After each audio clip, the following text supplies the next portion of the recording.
Content monetization নিয়ে মানুষ যেভাবে নাচানাচি করছিল ফেসবুকে, এখন কিন্তু সবাই টের পাচ্ছে কন্টেন্ট মনিটাইজেশন আসলে পুরোটাই ললিপপ।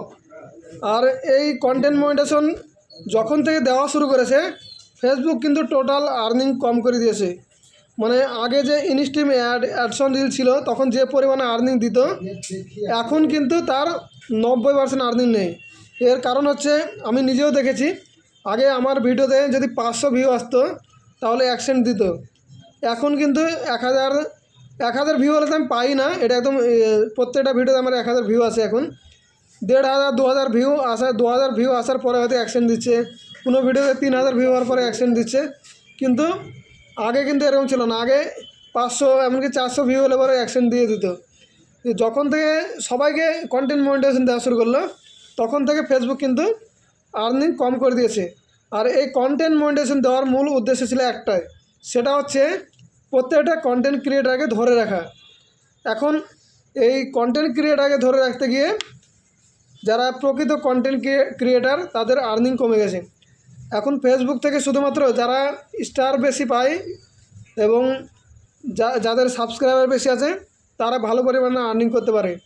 আর তোমার ভিডিওতে যদি 1000 2000 ভিউ হয়, তাহলে সেখান থেকে তুমি আর্নিংয়ের আশা করতে পারবে না, কারণ 2000 ভিউ হলেও 1 সেন্ট দিচ্ছে না, অনেক সময় 3000 ভিউ 1 সেন্ট দিচ্ছে না।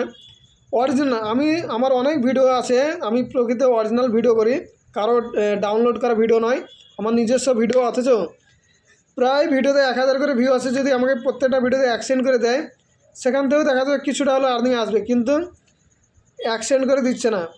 1500 2000 ভিউ হওয়ার পরে হয়তো দিচ্ছে, কিন্তু যেটা নাগণ্য হিসাবেই ধরা যায়। মানে এই আর্নিং যদি পাই, 1 বছরে $100 করা সম্ভব না। মানে 1 মাসে দেখা যাচ্ছে $1 হচ্ছে না, 30 দিনের মধ্যে $1 হচ্ছে না। তাহলে যদি আমরা ফেসবুকে এত মেহনত করার পরে আমাদের আর্নিং না আসে, তাহলে মনোবল কিন্তু দুর্বল হয়ে যায়। আর এটা কেন করছে সেটা একমাত্র ফেসবুক নিজেই জানে।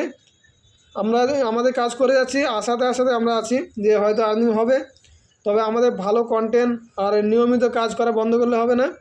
হয়তো পরবর্তী কোনো আপডেটের মাধ্যমে ভালো কিছু হওয়ার সম্ভাবনা থাকতে পারে। তো এটাই বলবো সবাইকে, প্রত্যেকে নিজের কন্টেন্টগুলো ভালো করো আর টাইম মতো কাজ করে যাও। যতক্ষণ আমরা এই প্ল্যাটফর্মে থাকবো, ততক্ষণ আমাদের কন্টেন্ট আপলোড করে যেতে হবে এবং নিয়ম এবং গাইডলাইন মেনে কাজ করতে হবে। গাইডলাইনের বাইরে গিয়ে আমরা কাজ করতে পারবো না। আর ফেসবুক হয়তো কখনো আমাদের মতো কন্টেন্ট ক্রিয়েটারদের কথা ভেবে ভালো পরিমাণে আর্নিং দেওয়ার চেষ্টা করবে বা আর্নিং দেবে, সে আশাতে কাজ করে যাচ্ছি। আর আমার সমস্ত বন্ধুদেরকে অসংখ্য ধন্যবাদ যারা আমার পাশে আছো, এবং আমিও তো সবার পাশে থাকতে চাই। আর সবাই একসঙ্গে আমরা এগিয়ে যাব এই প্ল্যাটফর্মে, এই আশা রেখে আজকের ভিডিওটা শেষ করছি। যদি ভালো লাগে অবশ্যই একটা কমেন্ট আর ভিডিওটা শেয়ার করে সবাইকে দেখার সুযোগ করে দেবে।